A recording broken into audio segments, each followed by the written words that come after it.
increasing the urine volume is obvious. You have to dilute the cystine and make the concentration of cystine lower, so increasing the volume is very important. It's a hot day today. I'm already about a liter down. And George, it says something in the program about water provided. Where's the water? There's 100 people with cystinuria here, right? And I'm a calcium oxalate stone former. And we need the water now, George. I look at this slide and I think, I haven't urinated for about an hour now. They won't allow us to bring it in here. That's not right. I mean, you get a letter from a doctor, right? Shouldn't be a problem. I have no financial relationship with Poland Springs.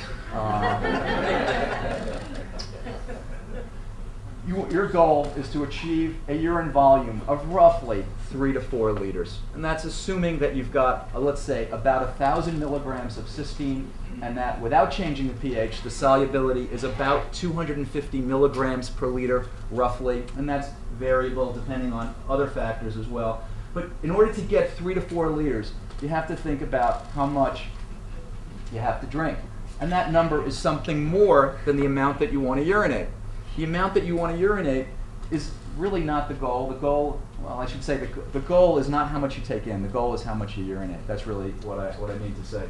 So in order to get 3 liters, you're going to have to drink at least 3.5 to 4 liters. You're always losing some water through sweat. Whether you're wet or not is not really something that's important. You're losing water constantly through your skin. You lose a little bit of water when you breathe, and there's a little bit of water in your bowel movements as well. So you've got to take in at least 3 to 4 liters to achieve a urine volume of more than 3 liters, and many of you are very good at achieving urine volumes of 4 or 5 liters.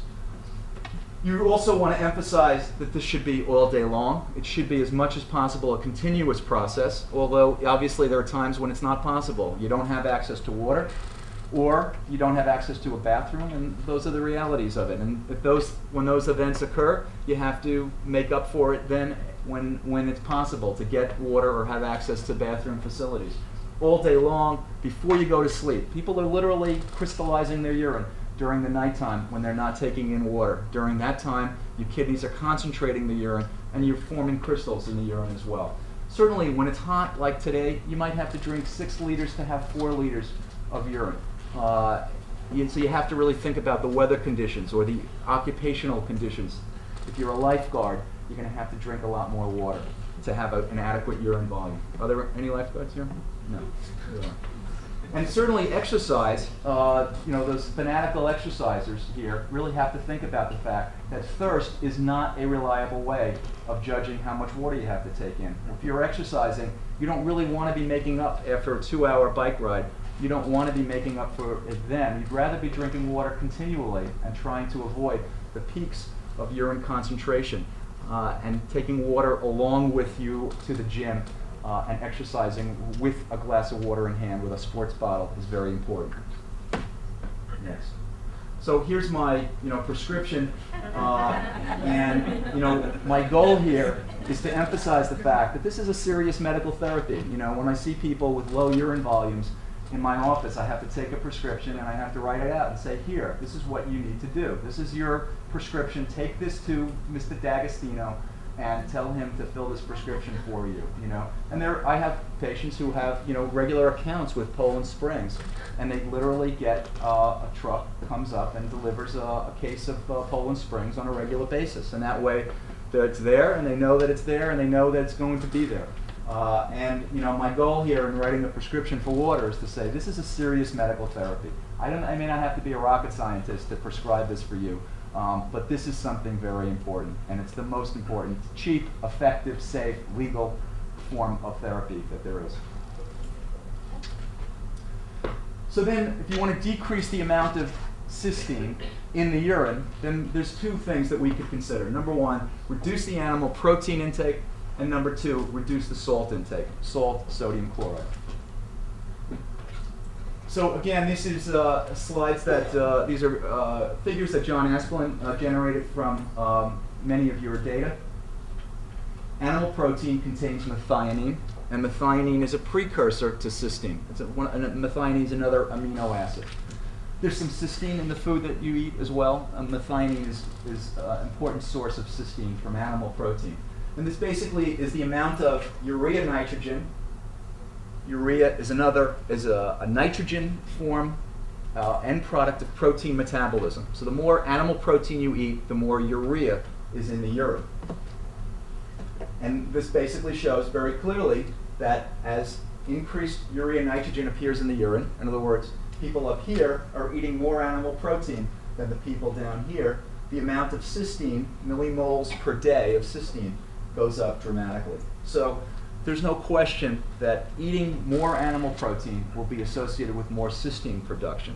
What really hasn't been done is that no one has done the randomized control trial where half the people eat a high protein diet or a normal protein diet, and half the people eat a low protein diet, and then someone measures the number of stones that occur. In other words, after a year or 2 years on that diet, no one has demonstrated that there will be fewer stones. But the expectation is that that's true, that we would expect that that would be true.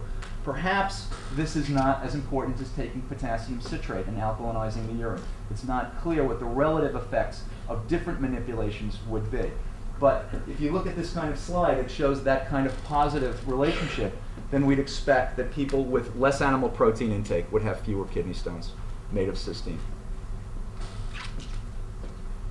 What's a low protein diet? One definition of a low protein diet is about 0.6 grams per kilogram. So a 70 kilogram person, there's not supposed to be any 70 kilogram Americans anymore, but a 70 kilogram person, about 42 grams of protein. And 42 grams of protein is about a 6 ounce serving of meat, chicken, or fish. So that's a relatively low protein diet, but it's not a zero protein diet. It's one serving of animal protein per day. So reducing animal protein also is useful because, as I said before, it reduces the amount of acid that you're taking in. If you eat less animal protein, there's less acid. So that will help either increase the pH itself or at least reduce the amount of citrate that you need to increase the urine pH. And as I said, the data are relatively small. There's basically case reports of 4 or 5 people with cystinuria being put on low protein diets. Less cystine appears in the urine. But the time periods that these people have been studied is relatively short, and stones are not what the papers looked at. In other words, they looked at the changes in urine chemistry, with that being kind of a surrogate for hoping that that correlates then with fewer stones at a later time.